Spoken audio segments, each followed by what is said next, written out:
Okay, again, good morning, good afternoon, good evening, wherever you are in the world. We're grateful to have you join another Sawtooth webinar entitled Best Practices for Measuring Price Sensitivity. We have James Pitcher, a guest from NIQ with us, and our own Bryan Orme here today to share their thoughts on this subject. Just a few rules that we always cover. We're here in Zoom, and we prefer that you use the Q&A section at the bottom of the screen, not the chat section. You're welcome to type in there any questions that you have during the webinar. We might not get to all of them. At the end, we will have a Q&A, so make sure to stick around for that. And then we're always asked, do you record the webinar? We do. And then we send out the recording to everyone who registers.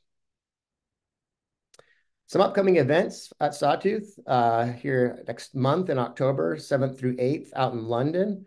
We'll be hosting this preference modeling event. It's going to be great. We're super excited for it. Next month, we have a webinar about once a month. So next month, October 24th, we have a webinar entitled Best Practices for a survey research webinar. There'll be more webinars like in November and December. And then in January, just wanted to highlight an in-person workshop event out in Orlando entitled Optimizing Features and Pricing Using Survey Research. A quick way to go check out what our workshops are and our webinars are to go to sawtoothsoftware.com/workshops or sawtoothsoftware.com/webinars. Just a little plug here. If you're not familiar with Sawtooth Software, we have a powerful survey research platform that we would love you to try out. You can check it out at discover.sawtoothsoftware.com. And it's really good at all types of surveys, especially good at Conjoint Analysis and MaxDiff. It's easy to use. We have an incredible support, and you can actually try it for free. So I encourage you to check that out. Okay, with that, let me introduce our guest, one of our guests, James Pitcher. James is a marketing science lead at NIQ, which was recently merged with JFK. He builds innovative analytical solutions to better measure the health of brands. He has over 15 years of providing statistical advice and consultancy within the market research industry. He's an expert in conjoint analysis, brand research, pricing, consumer segmentation, and a wide range of multivariate techniques. James, did I say that all right? Yeah, sounds good. Welcome, James. Where are Thank you. you? Where are you stationed now? Where are you joining us from? I'm joining you from London. London. Nice, cool. We also have President of Sawtooth Software, Bryan Orme. He's with us as well. He's the recipient of the American Marketing Association's Charles Coolidge Parlin Award. He's also published over 100 articles and white papers on conjoint analysis and related methods, author of Getting Started with Conjoint Analysis, and co-authored the books Becoming an Expert in Conjoint Analysis and Applied MaxDiff. He's also served as an ad hoc reviewer for the Journal of Marketing Research. Welcome, Bryan. Thank you very much. Glad to be here.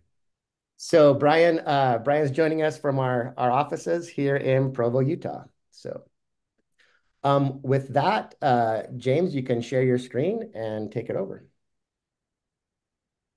Great. I'm going to be leading us off with the first few slides, after which I'm going to turn it over to James. Uh, Go ahead and give me my first slide.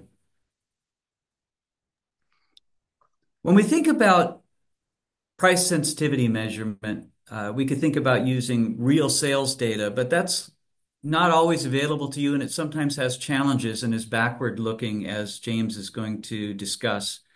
So with marketing research, we have to try to figure out how to do it in surveys often. And it would be really nice if we could just ask people, how price sensitive are you? What's your price elasticity? And what's your willingness to pay for a certain feature or not? But of course, we can't do that.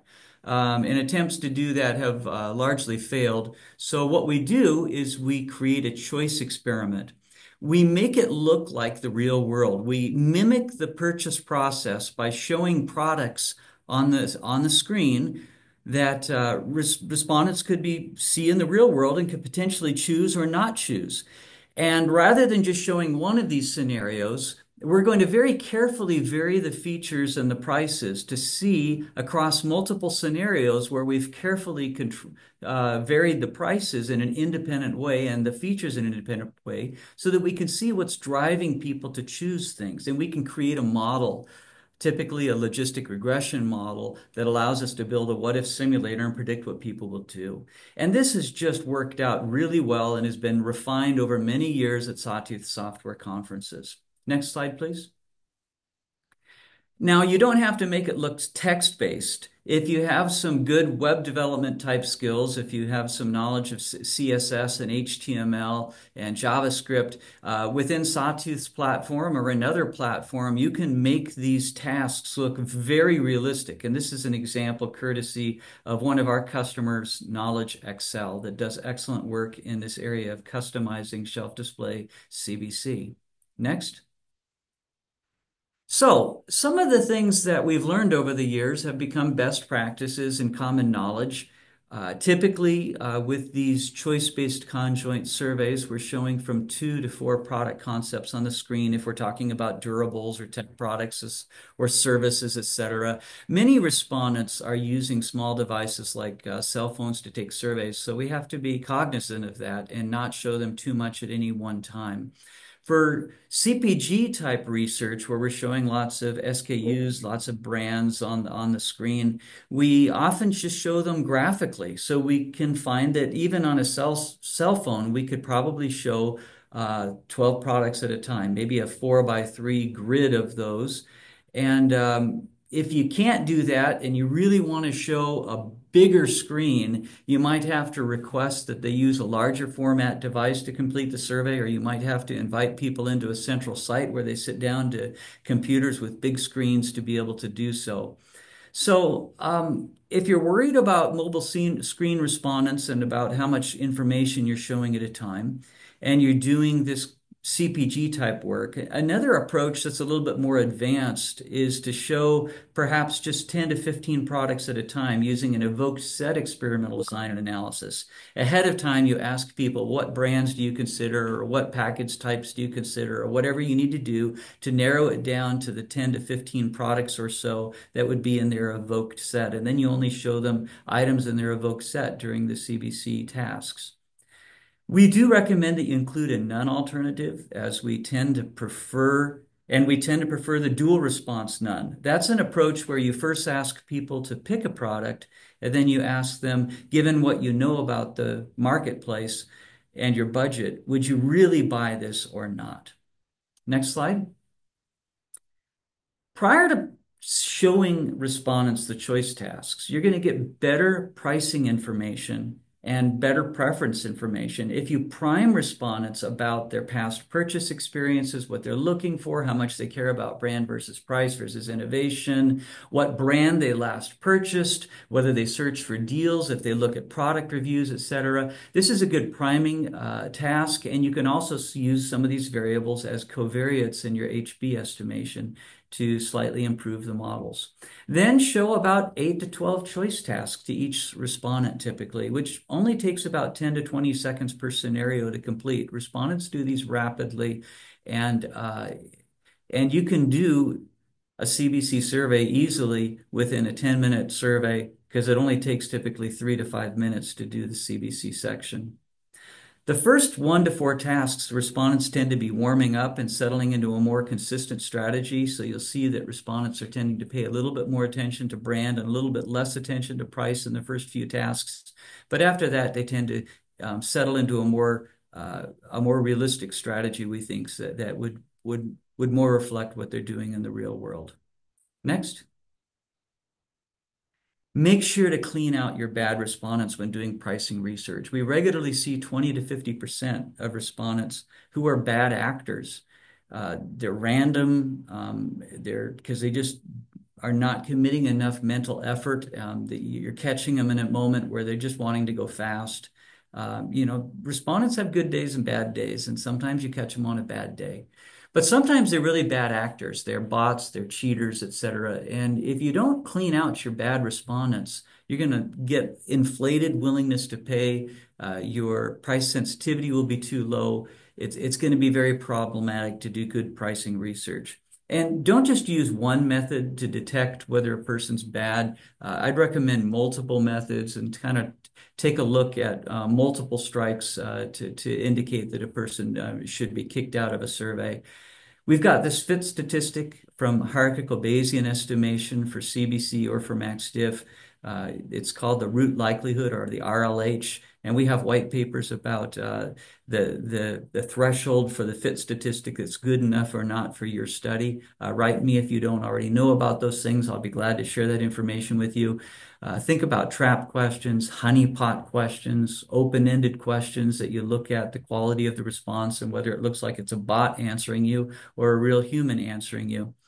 And there are interesting things that can be done. For example, at the last Sawtooth Software conference, the winning presentation came from a lady named Layla out at Numerius, who's done some interesting work with her colleagues regarding creating tricky kind of graphical looking questions that bots have a hard time answering to be able to catch bots. Next. I want to talk to you a little bit about setting up your price attribute. Now, when the prices vary a lot between premium and discount offerings, and this can happen in CPG, it can also happen in technology or durables. You might be tempted to go in and say, well, we want to make sure that certain products are only shown at higher prices because that's what happens in the real world, and certain products are only shown at low prices because that's what happens in the real world. So I need to set up all these prohibitions. I need to create 20 levels of price to be able to cover my full range, and one product is going to be prohibited with the lowest 8 levels of price and the other one with the highest level. That's going to get yourself into a lot of trouble. Don't use prohibitions to try to customize the price ranges that are shown for certain SKUs or for certain technologies or brands, if we're talking about durables or technology products or services, etc. Rather, there's a couple of approaches you can use. For CPG work with lots of SKUs, it's typical to use what's called a conditional pricing display option. That's where you have like 5 levels of price from low to high, maybe from minus 30% to up 30%. And then you go ahead and for each SKU, set in what those 5 prices are going to be for each SKU. Or groupings of SKUs. If you want to use what are called alternative specific designs, you might have 5 different groupings of SKUs, some low-priced SKUs, some high-priced SKUs, and you might ahead of time create 5 different price attributes in an alternative specific design. Either of these approaches, whether we're talking about conditional pricing or alternative specific designs, allow you to customize the price range to be more realistic to the real world, which is what we want to do. We want our CBC experiments to look like, as much as we can, like the real world. So people answer and give us data that are going to map to the real world because we're consistent with that. And either of these approaches allow you to customize the prices seen without ruining your experiment due to multiclinearity in the design. Both of these approaches are orthogonal approaches where the prices, although it doesn't sound like it, are really independent of the SKUs or the technologies or the attribute levels that they're predicated on due to the way that we're able to code up the experiment. It works really quite well. For modest prohibitions, you can do these corner prohibitions where, for example, you prohibit the highest level of price with showing with the lowest performance and the highest performance with showing with the lowest price. These modest corner prohibitions don't hurt you much at all, and I recommend them. Next slide. Last, and I need to turn this over to James so he has time. On price attribute estimation, we don't recommend just estimating a linear term. Use about 5 levels of price so you can capture some nonlinearity. Don't just go in and constrain price as negative for everything, particularly for technology and durables products. Do a 3 to 6 group latent class solution and see after you've cleaned out the bad respondents if there are segments that tend to avoid picking lowest prices. There's certain categories like door locks and LASIK eye surgery and home purchases where people react poorly to the lowest prices because to them it signals poor quality. So make sure you just don't go in and slap in a constraint on price negative without assessing with latent class analysis. I'd recommend if some groups really don't believe that way. For CPG, where you got lots of SKUs, I recommend that rather than estimating a single price attribute for price sensitivity, that you group similar SKUs into alternative specific designs that we estimate separate price sensitivity for different groupings of SKUs. Next slide. And with that, I left you with that was like drinking from a fire hose. Please write me at Bryan@sawtoothsoftware.com if you have any questions about follow-ups and want to see these white papers or have a follow-up question. I'd love to talk with you. Okay. Hopefully you can hear me. Thanks, Brian. So I'm now going to talk about price elasticity, and I'm going to start by talking about how we calculate it. So the price elasticity of demand measures how sensitive the quantity demanded of a good or service is to a change in its price. And it's a useful measure because it helps you understand how consumers will react to price changes. It's calculated as the percentage change in quantity divided by the percentage change in price. And you can see the general formula we have on screen here. So for example, if a product's price increases by 10% and the quantity demanded decreases by 20%, the price elasticity of demand would be -2. Now, price elasticities are usually negative because usually the demand decreases as the price increases. So how do we interpret price elasticities? So the higher the absolute value of the price elasticity, the more sensitive a product's demand is to changes in price. So if the price elasticity is between 0 and -1, we say that demand is inelastic, meaning consumers are less responsive to price changes. If the price elasticity is less than -1, i.e. it's more negative, we say that demand is elastic, meaning consumers are highly responsive to price changes. And price elasticity can be a really useful metric to understand which of your products are most sensitive to price changes and which are least sensitive, and how the price sensitivity of your products compares with the sensitivity of competitor products. Now let's look at some different ways we can calculate price elasticity using conjoint data. So let's start with a very simple method. So first, we calculate the share of preference of the product when we simulate it at its highest and lowest price points. So in this example, when we simulate the product at its lowest price tested in the conjoint design, which was in this case 80 euros, its share of preference is 30%. And when we simulate the product at the highest price point tested, which is 120 euros, its share of preference is 10%. So we then calculate the price elasticity using these two price points, using the standard formula. You can see how the calculation works through in the bottom left here. And if we follow this through, we get a result of -1.33. This price elasticity value means that the price sensitivity of the product is somewhat elastic. Now, the good thing about this approach is that it's nice and simple. However, there are some problems with it. Mainly, it ignores the fact that most often changes in demand vary at different price ranges. Hence, we often observe a non-linear demand curve. So on the right here, we have a typical demand curve, and we can see that is a non-linear line. We can see that the steepness of the slope changes between each price point. Hence, when we calculate the price elasticity for each part of the curve, the price elasticities change. We can see that between 80 and 90 euros, the slope is steepest. And therefore, the price elasticity is greatest in absolute terms between these two price points, with an elasticity of -2.7. Now, the absolute magnitude of the price elasticity then decreases with each section of the curve as the demand curve flattens out. So it moves from minus 2.3 to minus 2 to finally minus 1.8. Therefore, calculating the price elasticity simply using the highest and lowest price points misses information about the steepness of the curve throughout the entire demand curve. So we can solve this problem by using a more sophisticated way to calculate the price elasticity. First, we take the natural log of the 5 prices and our 5 shares of preference. We have an example in the table in blue at the bottom.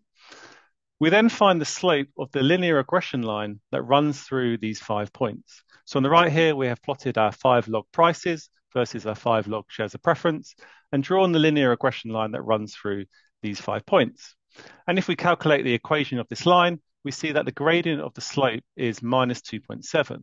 So this is our price elasticity. So we would report the price elasticity for this product as being minus 2.7. Okay, so I'm now going to talk about a couple of ways price elasticities are sometimes misused. It's important to understand that while the price elasticity is a useful metric to understand the price sensitivity of a product, you generally can't use price elasticities to calculate changes in demand. So let's talk through why this is. So on the right, we have our demand curve for a product. And based on this demand curve, we have just calculated that the price elasticity of this product is minus 2.7. But this price elasticity is just a general elasticity value that summarizes the elasticity across the whole demand curve. But the reality is that the price elasticity changes through different parts of the demand curve. Therefore, you cannot just use this one value to calculate what the share preference would be at each price point if you change the price. You should always calculate the impact of price changes on demand by running simulations and reviewing the share of preference scores. Another important thing to note is that price elasticities should not be used to determine if you should change your prices. Even if your product has a price elasticity between 0 and -1, i.e. the demand is inelastic, this does not indicate it would be best to increase your prices. Decisions on whether to change prices should be based on simulating price changes and reviewing the results, focusing on the share of preference and the revenue generation. Because even if your product is inelastic, you may lose overall share or revenue across your product portfolio. So price elasticities should be not used to determine how to set your prices.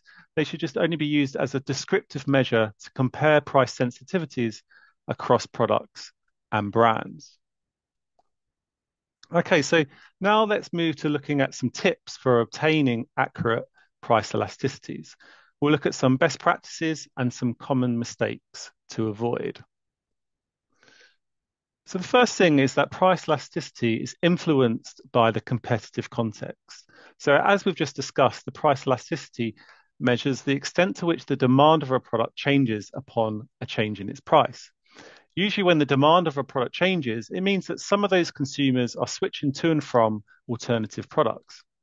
The extent to which consumers switch to and from alternative products will be influenced by what alternatives are available to them. Hence, what alternatives are available influences the price elasticity of a product. So generally, the more and the closer the available substitutes, the higher the price elasticity.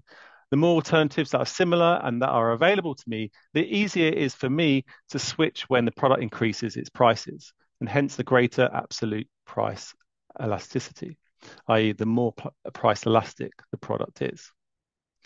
Therefore, when setting up the conjoint exercise, you should ensure to include all main competitors in the market, ideally that represent at least 70% of the market sales. This ensures you have a realistic competitive context in the conjoint exercise.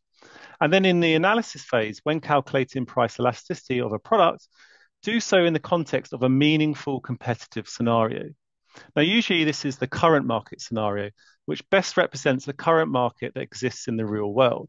This includes all products tested that are currently available on the market at their current price. So following on from this, once you have your current market scenario, it's important we calculate the demand curve for the product in the correct way. We do this by varying the price of the product we want to calculate the price elasticity for. Usually this means simulating at each price level tested in the conjoint exercise, although you can cut it up into more price points if you like. So in this example, the product was tested at 5 price points, 80, 90, 100, 110, and 120 euros. So we would change the price of the product to each of these prices in turn and record the share of preference the products get. Now, what is crucial is that in each case, we are only varying the price of the product we are calculating the price elasticity for. All other products remain at their current price. Their price is not changed. If we wanted to calculate the price elasticity for another product, say product 2, we would set product 1's price back to its current market price, and all other products would also be set to their current market price.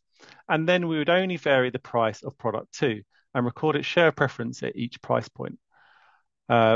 Each price point product 2 was tested at, and this would give us our demand curve for product 2. Now, how not to calculate the demand curve would be to duplicate the product multiple times in the same scenario, each at a different price point. So this is what I've done in this rather silly example, where we've repeated product 1 5 times. Each product is at a different price point, one at 80 euros, one at 90 euros, one at 100 euros, and so on. And in this approach, you would then look at the share preference for each version of the product, and this would be your demand curve. But do not do this. This is not correct. Firstly, because it's a completely unrealistic scenario. A product would never appear on a shelf 5 times at 5 different price points. It just makes no sense. Also, this was not how products were tested in the conjoint exercise, well, hopefully anyway. The same product would not have been shown multiple times in the same task to a respondent at different prices. Therefore, this is a completely unrealistic scenario, which will give you unrealistic results. So do not do it. Use the approach I described before, where the product only appears in the scenario once, and we vary its price, keeping the prices of all competitors constant. So it's also important to be aware that price elasticity is influenced by anchoring and priming effects. So price anchoring is a cognitive bias where individuals rely heavily on the first piece of information, the anchor, that they encounter when making decisions. So when a high initial price is presented, it serves as a reference point, making subsequent prices seem more reasonable or attractive by comparison, even if those prices are still relatively high. For example, if a survey first shows participants a high price option, for example, a product at 500 euros, it might anchor their expectations, making them more likely to perceive subsequent lower price options, say 300 euros, as a better deal, even if 300 euros was still above what they would normally be willing to pay. Therefore, we recommend to not show prices or ask about price awareness prior to the conjoint exercise to avoid any of these anchoring or priming effects. To help with this, it's best to have the conjoint exercise as early in the survey as possible. And if possible, it's best not to show any numbers of any kind at all prior to the conjoint. Even if they don't refer to a price, such numbers could still potentially introduce some cognitive bias. Now, finally, price elasticities can be influenced by the price range tested. So be mindful about how much you vary the prices of products in the conjoint exercise, as very large price intervals can increase respondents' sensitivity to price changes. This is because large price changes can have an increased psychological impact in the conjoint exercise, where the respondents overreact to price changes. So avoid large price variations. Usually varying prices by something like plus or minus 20% works very well. Ooh, okay, right. So now I'm going to talk about a study I conducted a few years ago. And this was an interesting study where we calculated price elasticities using sales data and compared them with price elasticities that we get from conjoint analysis. So at NIQ, we are lucky that we have access to point-of-sale data. This is sales information collected directly from retailers. And it's a rich source of information that contains data on what products are being sold in individual stores on a weekly basis. So more specifically, we have information on the product specification and features of the products being sold, the number of units and resulting revenue of each product being sold, the price of products, what price discounts were applied to products, a product share of shelf, and distribution. Now, because we have this data available at store level and over time on a weekly basis, we can use it to build a mathematical model to estimate the price elasticity of different products. So how we build a mathematical model is as follows. So for each product, we create a separate multiplicative regression model to predict weekly sales units. In our model, we only considered offline sales, and we typically use 1 to 2 years worth of data to do our modeling. And we control for category seasonality and trend using a Loess smoothing algorithm. And then in a model, we have the following inputs. So we have the base price of the product. We have the price discounts applied to the product. We have the base price and price discounts of competitor products. And we have the presence of competitors in store.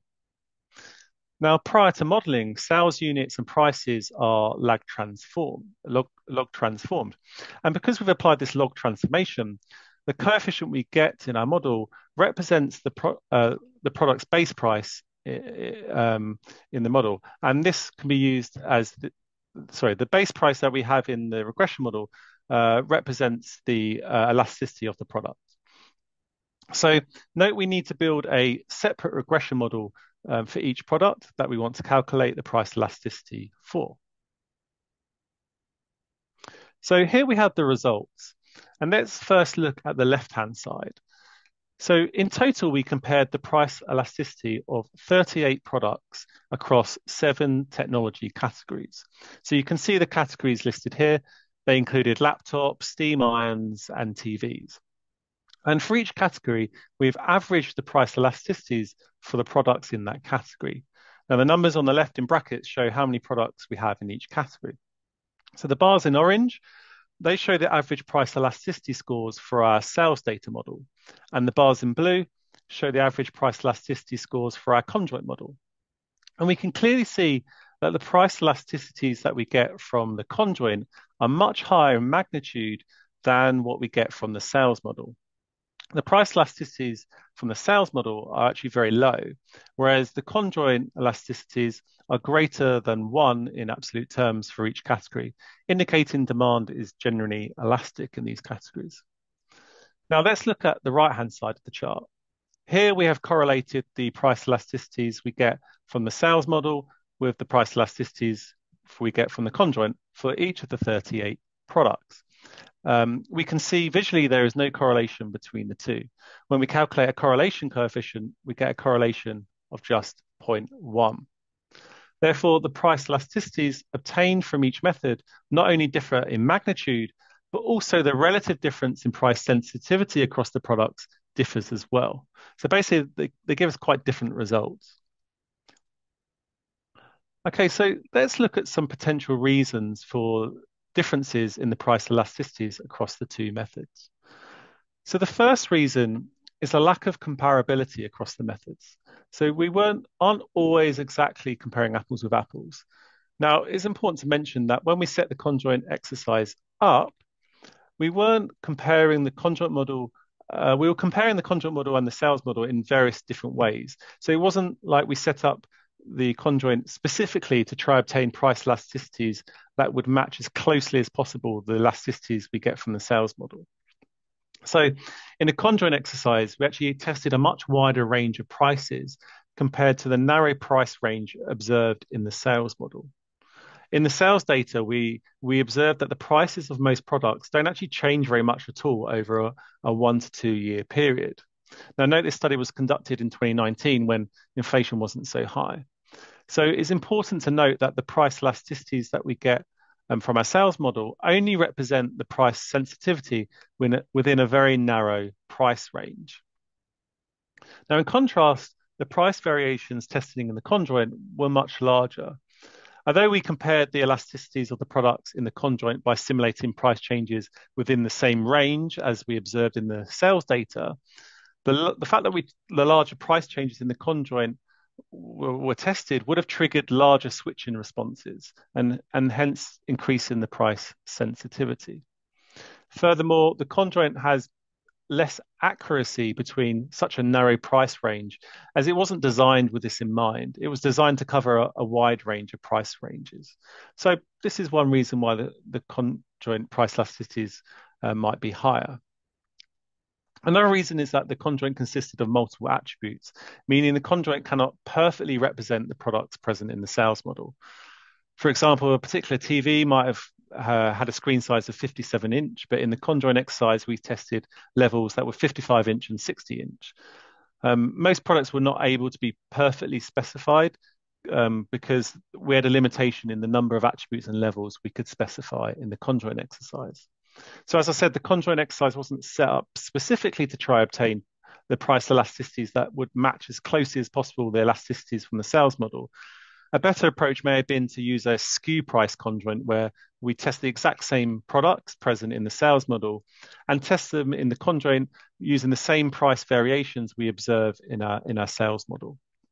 However, although the methodology wasn't perfect, the results are consistent with what we normally see. We do normally see that the price elasticities obtained from conjoint analysis tend to be greater in magnitude than the elasticities obtained from sales models. So let's look at some more potential reasons for the differences between the two methods. So it's likely that the sales model underestimates the price sensitivity. We see the price elasticities are very low in magnitude. And let's look at some reasons why this might be. So I previously mentioned that the sales data in the model, we observed that the prices of most products don't change all that much over a 1 to 2 year period. In fact, the observed price variation is so small for some products, it makes it difficult to estimate elasticities for these products. So for some products, we don't really have a particularly good model. And another potential reason for the low elasticities is that the sales model is not a controlled experiment like the conjoint exercises. There are likely other factors that influence sales that are not accounted for in the sales model. For example, in-store banners, promotional shelf displays, promotion by sales staff all heavily impact the sales of products, and these weren't accounted for in the model. So the impact of price changes on sales are potentially drowned out by these other factors. We also only considered offline sales in our model. Consumers who shop online may be more price sensitive. So based on the model only, and offline sales may have lowered the price elasticity as well. So it does feel like the price elasticities we get from the sales model underestimates the price sensitivity as they are very low in magnitude.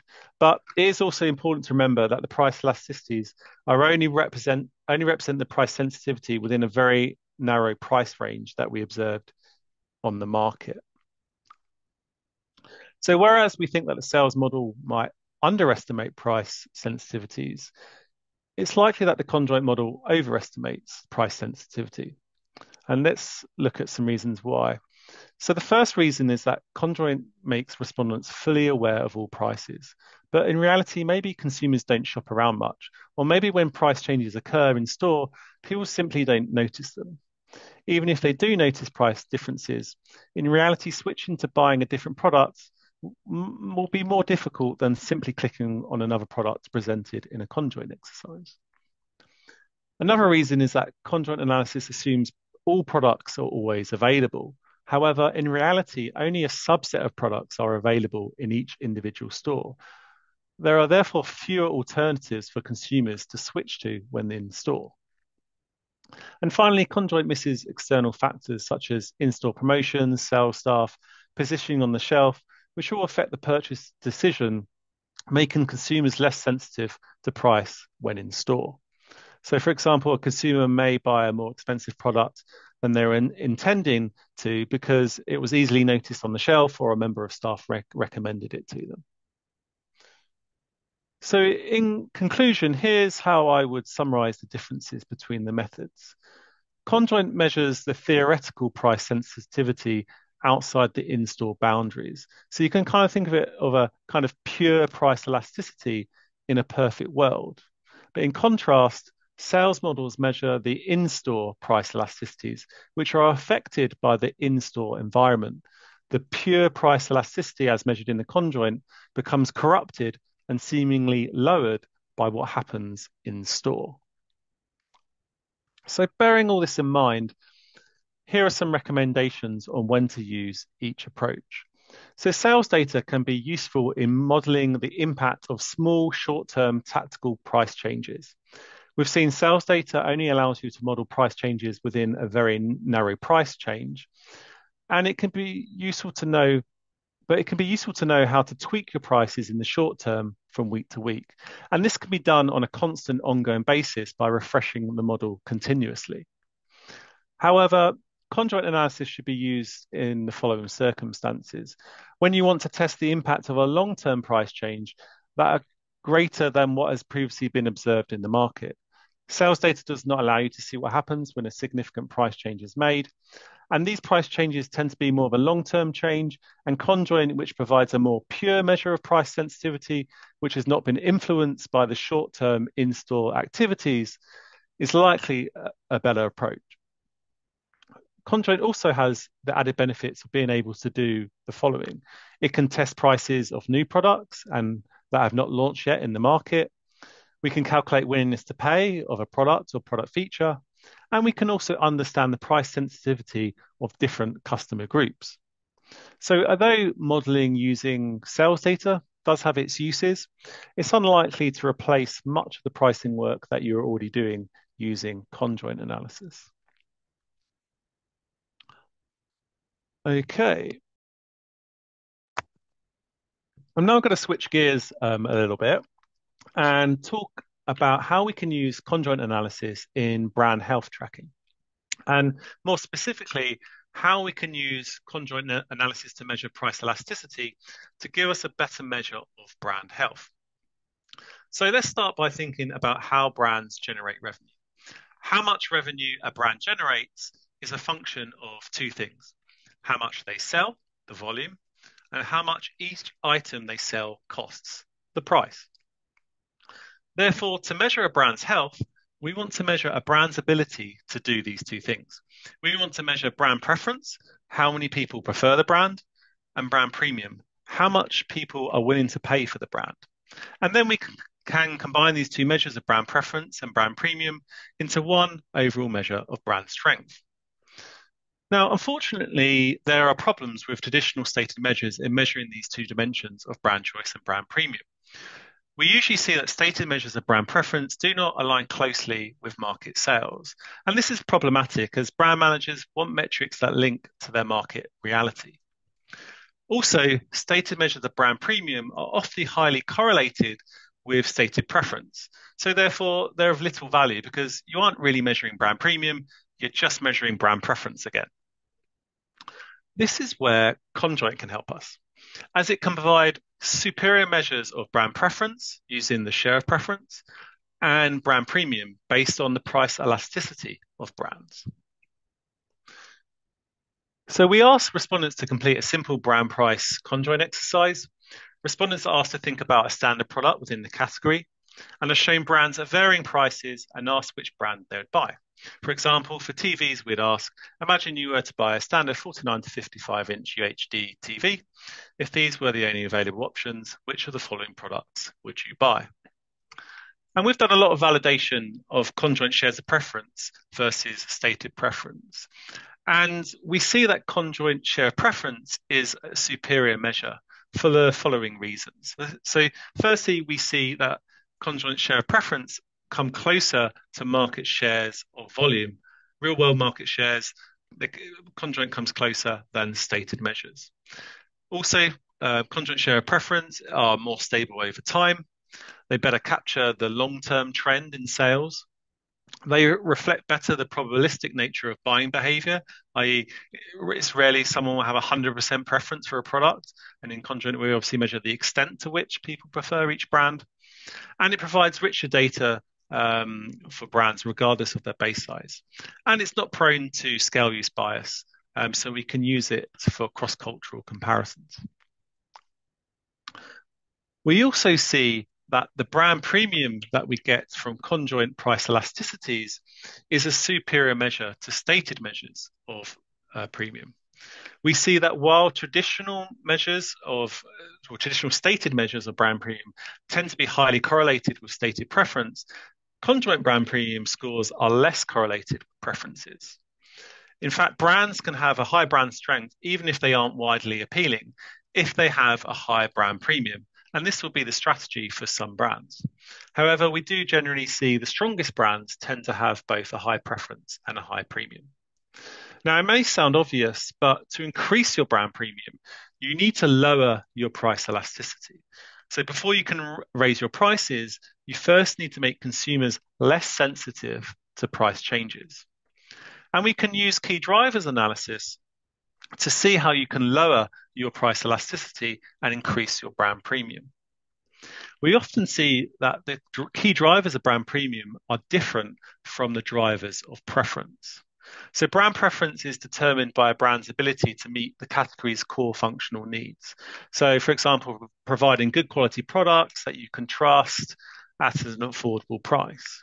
However, to be able to justify a price premium, brands usually need to go beyond these core needs and show that they offer something different or they are a step ahead of the competition in some way. So, to conclude then, again, we see the power of conjoint analysis. We see conjoint analysis outperform static metrics. It really is a powerful tool, and that's why we all love it so much. And brand health tracking provides an exciting new use case for conjoint analysis. Conjoint analysis is already such a maturely developed methodology. Yes, there are still some things we can still seek to improve, but we already have a very robust methodology that works well in many different scenarios. So perhaps instead of focusing so much on how we can improve our methods, we should spend more time thinking about in what other ways we can harness the power of this amazing methodology. So as a final thought then, I would encourage you all to think about in what other new ways could we use conjoint analysis? Okay, well, thanks very much everyone for listening. That concludes our talk on price elasticity. I think back to you, Justin, yeah? Yeah, thank you so much, James and Bryan. I really appreciated the webinar. 1 second here. As Bryan, you can turn on your camera.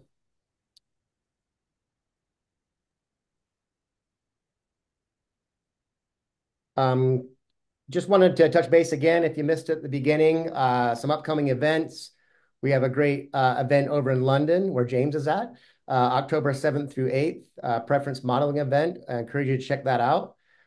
We also have October 24th, our next webinar entitled Best Practices for Survey Research. You don't want to miss that one. And then in January 22nd through 24th, we'll have an in-person workshop in Orlando, optimizing features and pricing using survey research. So Sawtooth Software /workshops, Sawtooth Software /webinars. Also, just another plug to check out our Sawtooth Software, the stuff that we build every day and that we love, this Discover product. You can go there by going to discover.sawtoothsoftware.com and try it out for free. It's really good at doing conjoint analysis, as we've discussed today. So with that, Bryan and James, we have some more time for Q&A. Take it away. Yeah, I just like to say thanks for making a plug about our general survey platform. A lot of people just think of us as the Conjoint and MaxDiff company, but a lot of our customers are using our tools, Discover or Lighthouse Studio, for all of their survey needs, every survey type, whether it includes Conjoint or MaxDiff or not. So think of us in more general terms rather than just a Conjoint MaxDiff group.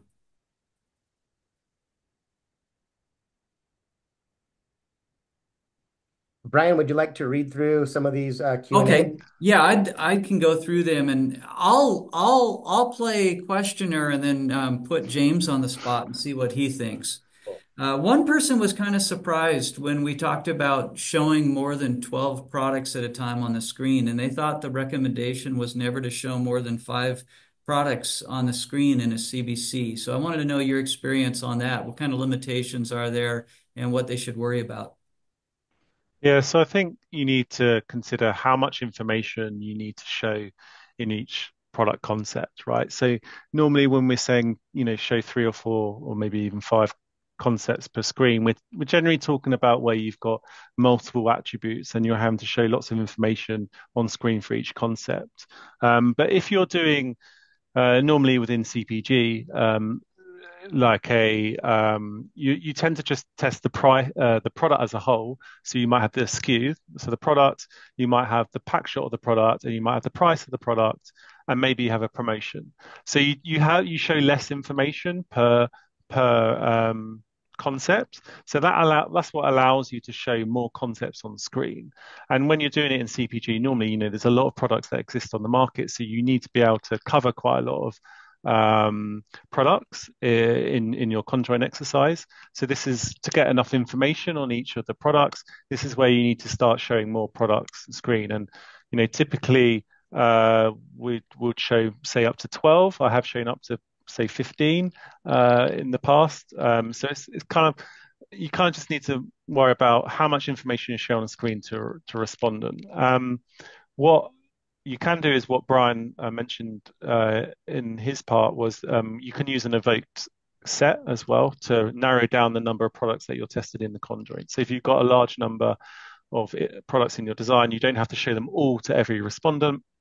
You can narrow down that product list to be the most relevant to each individual respondent, and that helps you reduce the number of products that you've got to show on screen. Nice. Here's another one for you, James. So how would you approach price sensitivity measurement for a product that was just brand new to the world? Yeah. So this is a good question, right? Because it's not just price sensitivity, it's also kind of its share of preference, right? Because often when we're quite often when we produce conjoint models, sometimes we're calibrating them to known market shares. We do a lot of this, but obviously when a product doesn't exist on the market, you have nothing to calibrate it to.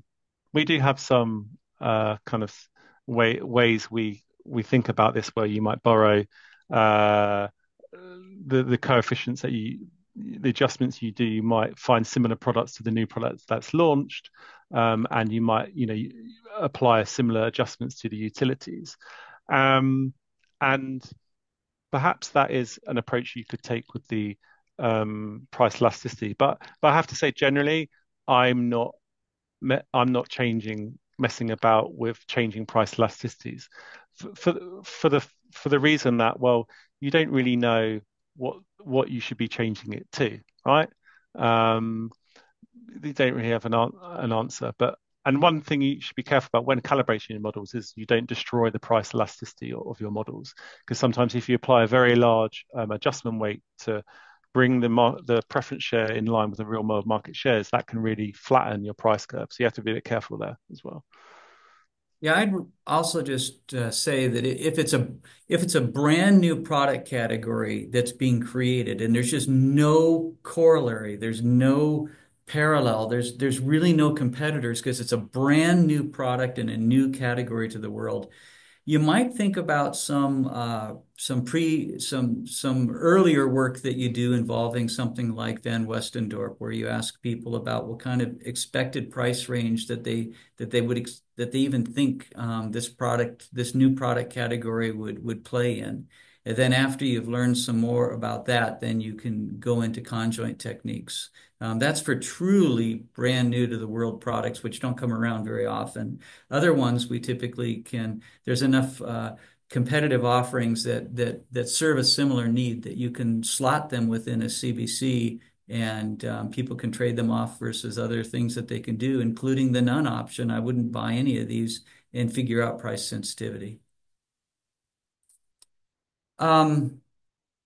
Just a simple comment. Somebody said hey, with conditional price in the Sawtooth tool, instead of prohibitions, does the Sawtooth simulator support those conditional prices? And that is true. When you create a conditional pricing display grid, a lookup table of prices that go with different SKUs, our simulator will look at that and will so that you can type in directly $253 and it knows how to map it to, hey, that's price level 3.62 interpolated for this SKU from our pricing grid, and the software handles that all nicely so that the user only just has to type in the prices that they want to simulate, and we reference and map into the parameters correctly. Let me see if I can get another one for James.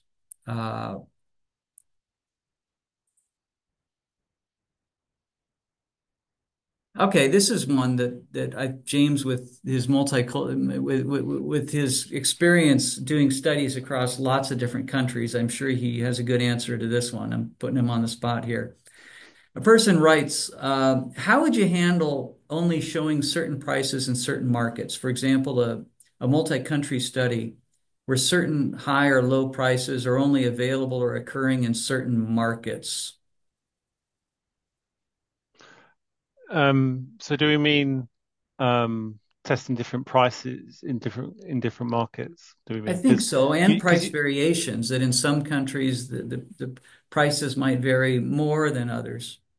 yeah, so I mean, the prices that you test, and if you're doing sort of a multi-conjoint study, right, you'd be fielding a separate conjoint exercise in each in market, so you don't have to test the same prices. You test the prices that are realistic to that market. So, you obviously start with the current market price of each of the products, and then you apply some price variation that's realistic within that market. So, that might be higher in some markets than others. But, you know, as I said, be a bit mindful not to test too wider price ranges, because that can have a negative impact in, inflating the price sensitivity.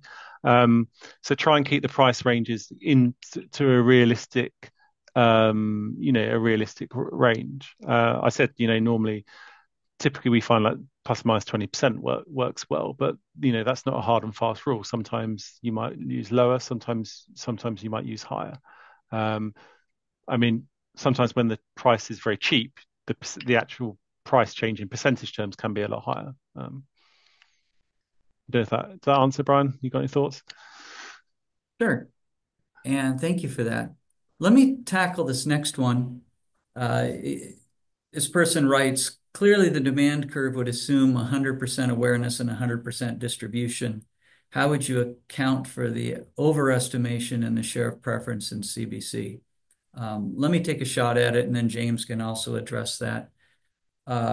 So we're talking about overestimating share preference for products that have low awareness. Maybe they're just released to the world, or the firm backing them just doesn't do very much in terms of marketing or advertisement or product placement. They're not distributed through all channels. They're not available in all stores. They don't have full distribution. Well, in conjoint simulators, we have a very solid and straightforward approach to account for distribution. If a product's only available in 20% of the marketplace, then there's a way that you can specify that with more specificity, or just in general terms. There's two ways to do it in the Sawtooth simulator, and that's very straightforward. And the beautiful thing about the adjustment for distribution, it does not affect the price sensitivity very much at all in the simulator. So that's something that you'd like. You don't want to see that you've adjusted for distribution and then suddenly you've whacked out the price sensitivity, the price elasticity calculation. The other issue has to do with awareness, and although our simulator has an adjustment for awareness that you can do, I haven't heard very many experienced conjoint analysts having very much success with applying awareness in simulators. Typically, I think you come in afterward, and if you have to adjust the shares to better match reality because you have to save face in front of key stakeholders, or for whatever reason politically you have to do it, the utility adjustment approach that Sawtooth does in its simulator to try to tamp down the share preference works quite well and has a modest effect on price elasticity, so be careful of that. But those are some of my thoughts. But James, what are your thoughts on this? Yeah, I mean, maybe the only thing I'd add is, we do these calibrations because we want to often the client wants to see shares of preference that match the market shares. But also, there's value in comparing the pure share of preference that you get from a conjoint model with the market shares, because it tells you something, right? It tells you, if you've got a product that's got good share preference, but its market share isn't very good because it's got a limited distribution. That gives you some insights there. So Yeah, yeah, beauty. just I had that. like that you had that. I think, Justin, that takes us to the top of the hour. I suspect you're wanting to get us give us the hook, get us off the stage, and people probably have to go on with their lives. But just thanks for setting this up, Justin. Thanks for joining us, James, and for all your experience that you're doing at NIQ and formerly at GFK. Thank you for all the presentations you've given at the Sawtooth Conference, where you've shown across lots of product categories and lots of countries, particularly in Europe, how well these methods are doing in terms of predicting market share and guiding clients to better decisions. Mm. Yeah, Well, thanks. thanks Go very ahead. much for having me. It's always a pleasure. Thanks for that, guys, and we'll see you next time. Webinar coming up next month. Thanks, guys. Bye.